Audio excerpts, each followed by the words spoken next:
पश्चिम बंगाल की सबसे high profile seat Nandigram से ममता बनर्जी ने चुनावी नामांकन पर्चा भरा। नामांकन से पहले नंदीग्राम के शिव मंदिर में ममता ने पूजा अर्चना की। नंदीग्राम के संग्राम में आज ममता ने फिर दिखाया शक्ति प्रदर्शन और पदयात्रा में जुटाई भारी भीड़।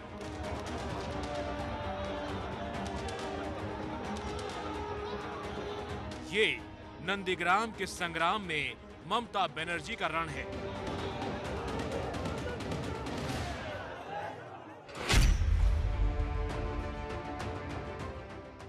दोपहर करीब 12 बजे नंदीग्राम के शिव मंदिर के लिए ममता बनर्जी निकली। लोगों की भीड़ के बीच तेजी से ममता मंदिर तक पहुंच गई। माइनॉरिटी ऑफ मेजॉरिटी कम्युनिटी यानी जो बहुसंख्यक में अल्पसंख्यक का वोट और मेजॉरिटी ऑफ माइनॉरिटी कम्युनिटी यानी अल्पसंख्यकों का बहुमत का वोट अगर मिल जाता है तो ममता के लिए कोलकाता का सत्ता का रास्ता यानी उनकी वापसी तय है, ऐसा उनके कैंप का मानना है। महादेव का देखिए त्रिशूल दिख रहा होगा, महादेव हैं, ममता हाथ जोड़कर खड़ी हैं। किसी और भी नेताओं की लंबी कतार थी, किसी और को वहां जाने नहीं दिया गया। वो फ्रेम में सिर्फ वो और भगवान शंकर महादेव ही दिखना चाहती। वो एक तरीके से हिंदू कार्ड खुलकर खेल रही हैं। आपको विरोध करना करें, रत्ती भर फर्क नहीं पड़ता है। शिव मंदिर में ममता बनर्जी ने भगवान शिव का जलाभिषेक किया और आरती की।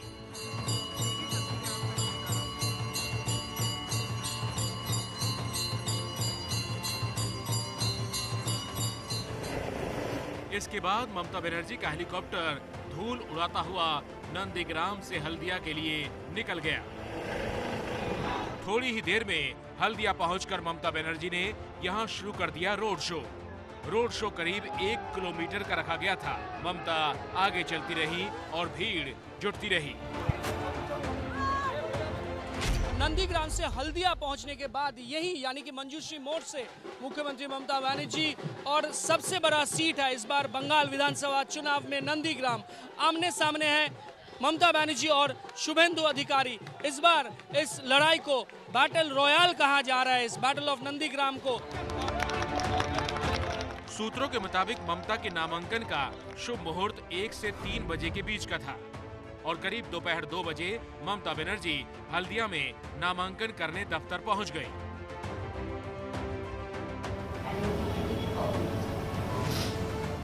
लेकिन Nandigram is not new place to me. लेकिन मिदनापुर का नंदीग्राम में जो प्रोग्राम हुआ, चाहे वो 7 मार्च हो, चाहे 10 दिसंबर हो, चाहे 14 मार्च हो, हर दिन हर तरह मैं नंदीग्राम आंदोलन को साथ दिया है। যে আমি অনেক সময় বলি ভুলতে পারি নিজের নাম, ভুলবো না কো নন্দীগ্রাম। নন্দীগ্রামের আরেক নাম সংগ্রাম সংগ্রাম। पश्चिम बंगाल की मुख्यमंत्री ममता बनर्जी ने अपनी परंपरागत सीट भवानीपुर को छोड़कर इस बार नंदीग्राम सीट को चुना है।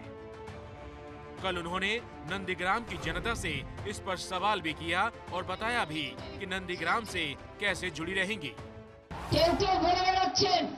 আমি নাকি বাইরের লোক, আমি বাংলার লোক বাইরের লোক হয়ে গেলাম ভাই, আর তুমি দিল্লির লোক বাইরের লোক হলে না। হচ্ছে আমি 2টো রুমের একটা বাড়ি 1 বছরের জন্য নন্দীগ্রামে নিয়েছি।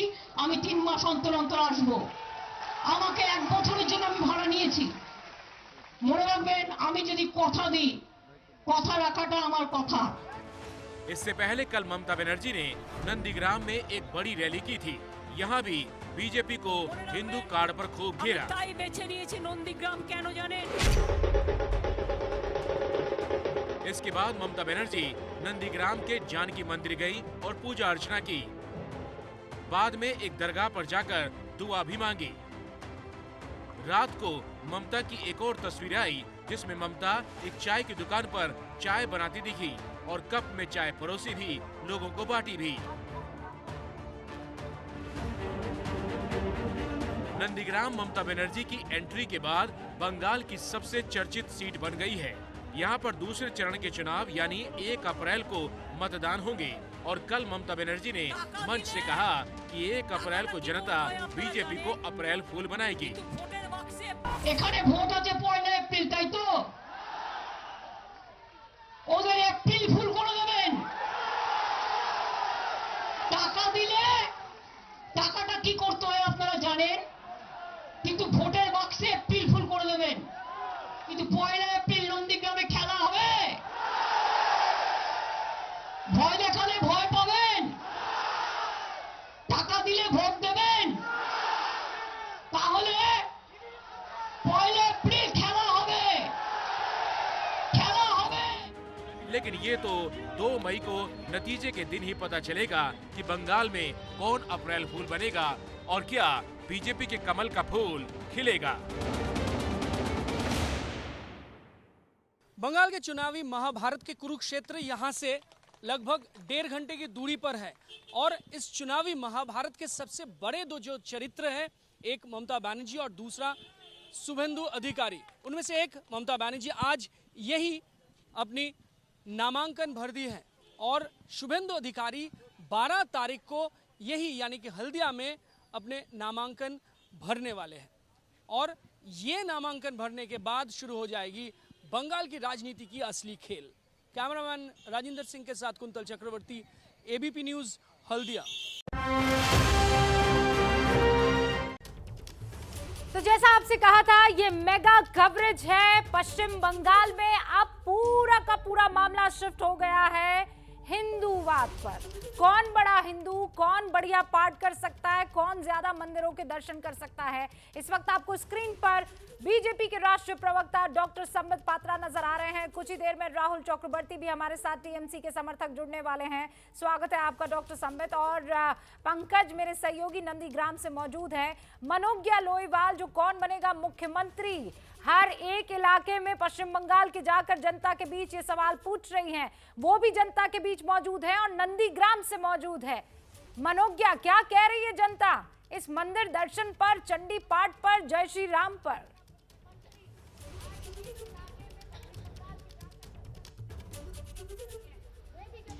नमस्कार, आमी मनोज्ञा लोईवाल। हर रोज इसी तरह से शुरुआत करते हैं, लेकिन आज की बात अलग है। आज ही नंदीग्राम एक और है महासंग्राम, तो वहीं दूसरी ओर है सवालों की झड़ी। शुरू करते हैं लोगों से ही कि क्या है उनके सवाल आज, क्योंकि जनता फैसला लेगी।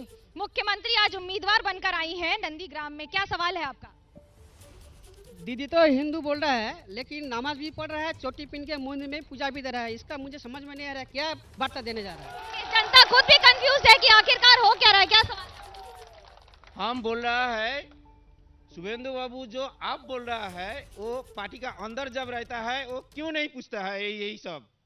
शुभेंदु बाबू मतलब कि शुभेंदु बाबू ने जो सवाल भी जो पार्टी बदल ली है उसके बाद क्या सवाल है आपका? काकू क्या सवाल है?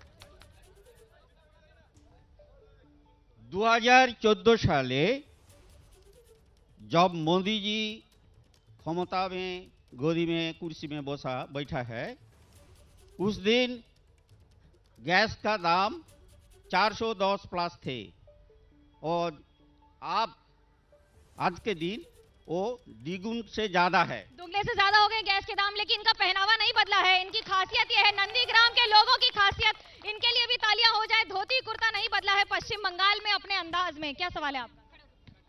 बीजेपी से मेरा सवाल है कि जो नारदा कांड में जो अपने पार्टी ऑफिस से वो उन्होंने वीडियो रिलीज किया था, वो सच है कि शुभेंदु अधिकारी उनका प्रार्थी है, वो सच है? क्या है उम्मीदवार की सच्चाई है कि किसकी सच्चाई? सवाल पूछिए। मेरा सवाल है, तो प्रधानमंत्री का जो कृषि सम्मान निधि योजनाओं का जो सुविधाओं ये हर राज्य में मिलते हैं, 8 करोड़ किसान को मिलते हैं, पश्चिम बंगाल का जो किसान को उसको क्यों नहीं मिलते हैं? क्यों नहीं मिलता है किसान को? आप ही बता दीजिए। हमारे साथ है स्वर्णाली मिश्रा और कौशिक। ये बताइए आपकी क्या है जो अब बंगाल में दीदी मंदिर भी जा रही है, मस्जिद भी जा रही है, सौहार्द की भावना एकदम से इतनी हो गई कि मंदिर ज्यादा जाने लग गई है। दीदी कभी धर्म को लेकर राजनीति नहीं करती। जैसे नेताजी बोले थे कि धर्म को लेकर राजनीति नहीं करना चाहिए, तो वो वैसे ही है, वो सबको लेके चलती है। वो मंदिर भी जाएगी, मस्जिद भी जाएगी, गुरुद्वारा भी जाएगी, जहां जाना होगा वहां जाएगी, इंसान के पास जाएगी, क्योंकि मानव धर्म जो होता है वो सबसे ऊपर है। जब आदमी पिटता है, जब कामधुनी में बलात्कार होता है और बाकी सारी बातें होती हैं, तब क्यों नहीं जाती हैं? क्यों? कामधुनी में जब हुआ था, अरेस्ट भी हुआ था वहां पे।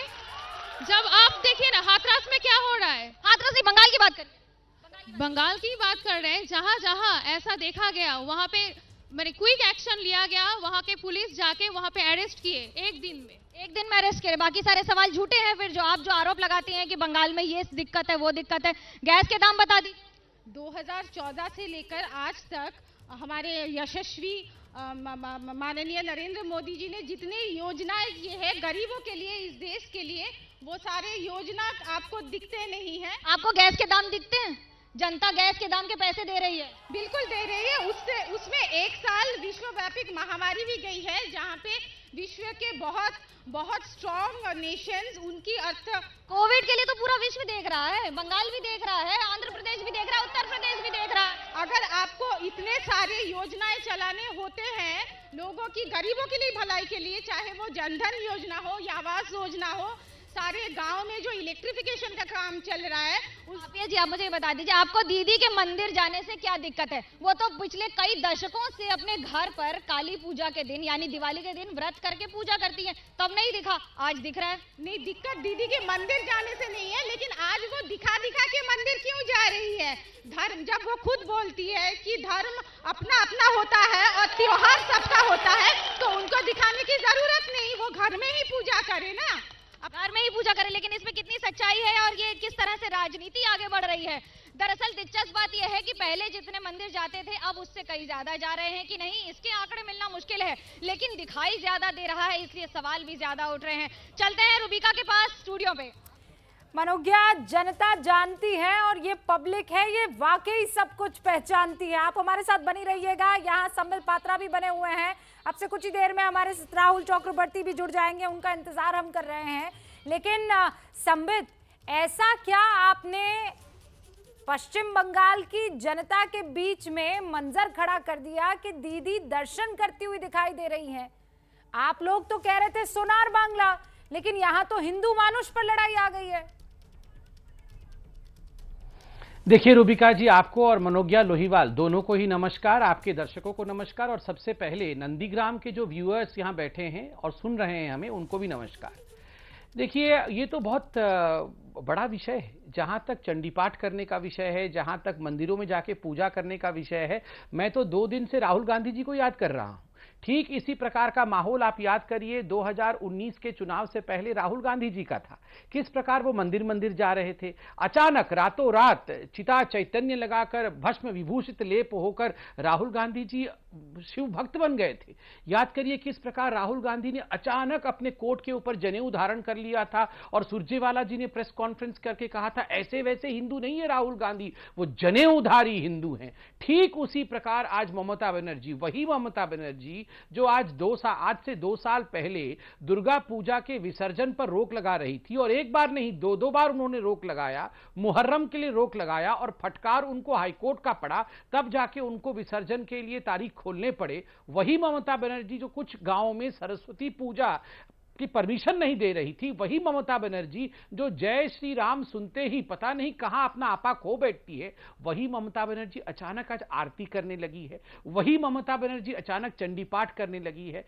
मैं तो कह रहा हूं मोदी जी आप धन्य हैं, मोदी जी आप वाकई धन्य हैं, आपने पता नहीं हिंदुस्तान में क्या क्या करवा दिया है इन नेताओं से। वही राहुल गांधी जो कहते थे हाँ मैं मुसलमान की पार्टी हूं, हाँ हम मुसलमानों की पार्टी है, वो जनेऊधारी बन गए। वही ममता बनर्जी जो एक आंख हिंदुओं को नहीं देखना चाहती थी, वो अचानक हिंदू बन गए। हिंदूवाद का परचम लहराए, आप यही चाहते हैं कि आप ये नहीं चाहते हैं कि विकास की बात हो, आप यही चाहते हैं कि सब यहाँ पर चंडी पाठ करते फिरे, आप यही चाहते हैं कि यहाँ पर हनुमान चालीसा हो, आपको ये बात पसंद नहीं आती है कि यहाँ नमाज हो, आपको ये बात नहीं पसंद आती है कि कव्वाली हो या गुरबानी हो, कोई दिक्कत है इसमें अगर कोई कुछ करे तो?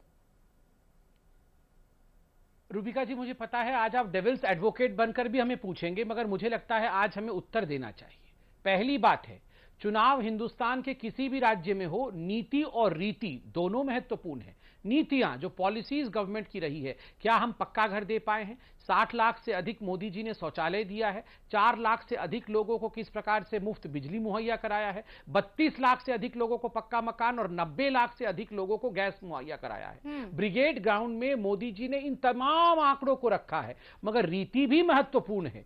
आप देखिए, इतने वर्षों तक हिंदुस्तान में अपने आप को हिंदू कहना मतलब ये सेक्युलर लोग नहीं है जी, अपने आप को हिंदू कह रहे हैं। यही ममता बनर्जी और तमाम लोग जो आज ब्राह्मण बनने की कोशिश कर रहे हैं, वो लोग ब्राह्मणिकल पैट्रियार्की, एक शब्द होता है ब्राह्मणिकल पैट्रियार्की, ये ब्राह्मणिज्म खत्म होना चाहिए। ब्राह्मणिकल लोग जो हैं वो पैट्रियार्कियल लोग हैं, यही लोग कहते थे। और ये लोग 70 वर्षों तक सेक्युलर बने हुए थे। हमें सेक्युलरिज्म से, वास्तविक सेक्युलरिज्म से किसी प्रकार का कोई परहेज नहीं है, मगर दिखावे से, अपीजमेंट से, तुष्टिकरण से हमें बिल्कुल परहेज है। और जो लोग केवल मौलवियों के लिए स्टाइपेंड देते थे, ये वोट बैंक की तरह ट्रीट करते बिल्कुल थे। बेपर्दा किया है। लंबे अरसे से आप पॉलिटिक्स कवर कर रहे हैं, क्या इसी तरीके की राजनीति होती थी और वो बदल गई है, या पहले एक कौम के लिए राजनीति हो रही थी, अब वो मेजॉरिटी के लिए राजनीति हो रही है? देखिए, संबित जी की एक बात से मैं पूरी तरह से सहमत हूं, और अफसोस भी है कि बंगाल के चुनाव में अगर उन मुद्दों पर चर्चा की जाती कि यहाँ क्या रह गया और क्या होना चाहिए था तो बेहतर है। लेकिन ये भी सच है कि दोनों तरफ से आप अगर देखें, वो बीजेपी हो या टीएमसी, दोनों की तरफ से उस तरह की राजनीति की जा रही है जहाँ से आप इमोशनल कनेक्ट करते हैं, आप उनकी भावनाओं को इनकैश करते हैं और फिर वोट मिलता है। ये बात सच है। जय श्री राम के नारे चुनावी मन से लगें या फिर चंडी पाठ ममता बनर्जी अपनी चुनावी मन से करें, दोनों को आप उसी परिप्रेक्ष्य में देखना चाहिए। आप यूपी के चुनाव में भी हम सब ने देखा था, वहाँ भी इन सब बातों की चर्चा होती थी, लेकिन शमशान और कब्रिस्तान जो है वो सबसे बड़ा टॉकिंग हेड बन गया था। यहाँ भी कुछ उसी तरीके का हो रहा है। ये दुखद बात है, इसमें कोई दो राय नहीं। लेकिन हाँ, स्क्रिप्ट लिख ली बीजेपी ने, अब उस स्क्रिप्ट पर सब इनैक्ट करते हुए दिखाई दे रहे हैं। पंकज, बहुत बहुत शुक्रिया हमारे साथ जुड़े रहने के लिए इस मेगा कवरेज में। लेकिन मनोज्ञा लोईवाल जनता के बीच में नंदीग्राम से मौजूद है, संबित पात्रा भी यहाँ पर मौजूद है, और हम टीवी से ही सही एक बार फिर से निमंत्रण दे देते हैं। राहुल जी कहाँ हैं, आ जाइए। संबित पात्रा यहाँ पर मौजूद है, और संबित, अब राहुल चक्रवर्ती नहीं, जहाँ पर मनोज्ञा लोईवाल मौजूद है वहीं पर टीएमसी की प्रवक्ता है। क्यों ना आप दोनों में अब जरा इस बात को लेकर चर्चा हो जाए कि कौन बड़ा हिंदू, क्योंकि आप कह रहे हैं आप बड़े हिंदू, वो कह रही हैं वो बड़ी हिंदू। मनोज्ञा,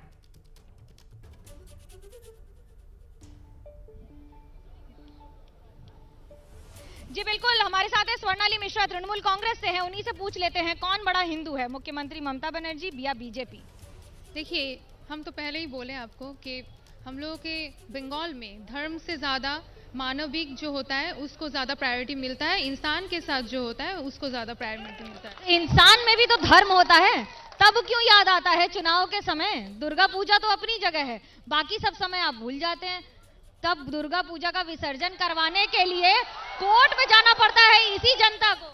देखिए, दुर्गा पूजा के भाषण में बिहार में क्या हुआ हम लोग सब जानते हैं।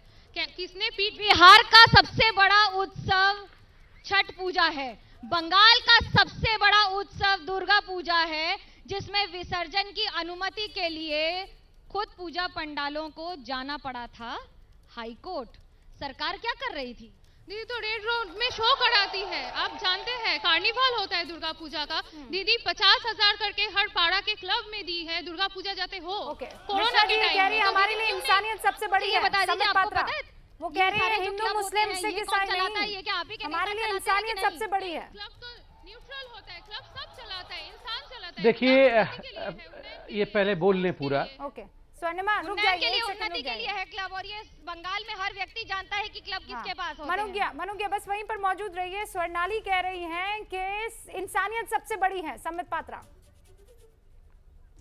देखिए, पहले तो मैं कहना चाहूंगा, आपने ब्रेक से पहले भी कहा राहुल चक्रवर्ती जहां भी सुन रहे हैं वो आ जाएं। आज राहुल नहीं आ रही है, ऐसा क्यों हो रहा है? दोनों ही राहुल नहीं आ रहे हैं। वो कांग्रेस वाले राहुल भी बंगाल में नहीं आ रहे हैं, और बंगाल वाले जो हमारे राहुल भैया हैं वो भी डिबेट में नहीं आ रहे हैं। ये सारे राहुल क्यों भाग गए हैं, ये मुझे समझ में नहीं आ रहा है। एनीवे, इंतजार करते हैं दोनों राहुल का, और मैं भी सोनाली दीदी का जवाब देता हूं। सोनाली दीदी ने कहा कि आप देखिए, ये जो धर्म की राजनीति नहीं होनी चाहिए, मनुष्यत्व की राजनीति होनी चाहिए, मानवता की राजनीति होनी चाहिए। आप बताइए, मनोज्ञा जी भी मौजूद है, और रूबिका जी आप बताइए, ये चंडी पाठ किसने किया? चंडी पाठ तो खुद ममता दीदी ने किया, और दूसरा मंदिर में जाके पूजा किसने किया? ये ममता बनर्जी ने किया।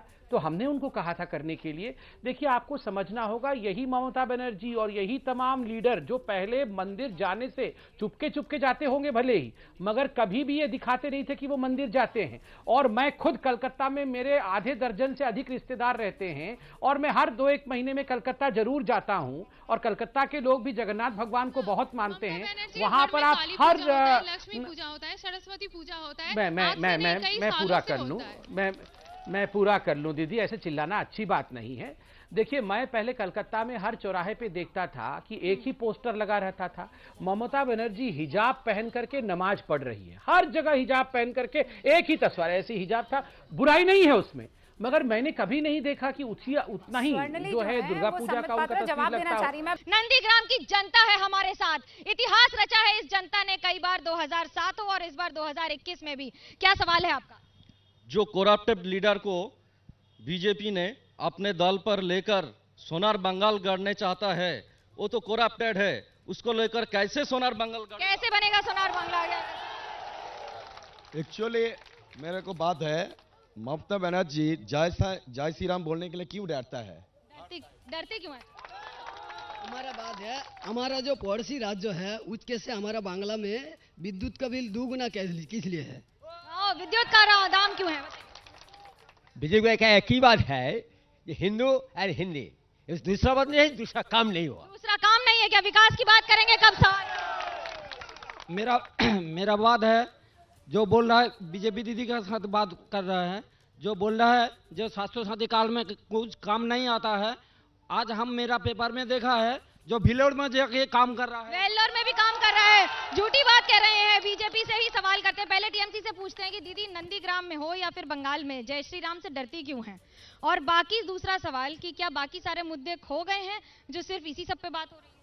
देखिए, वहीं पे तो हम आना चाह रहे थे आंकड़े पे कि डेवलपमेंट किस तरह हुआ है। दीदी डेवलपमेंट की है, जीडीपी आप लास्ट 10 इयर्स देख सकते हैं 53% बढ़ा है, ठीक है। ऊपर से आप देखिए, आपका फार्मर जो है हम लोग के यहाँ पे, तो उनका भी जो होता है इनकम ट्रिपल बढ़ा है। तो आप देख सकते हैं। जय श्री राम क्यों भूल जाती हैं? आप भी भूल जाती हैं जय श्री राम का सवाल। हम बोल रहे हैं जय श्री राम नहीं, हम लोग डरते नहीं है, हम जय सिया राम बोलते हैं।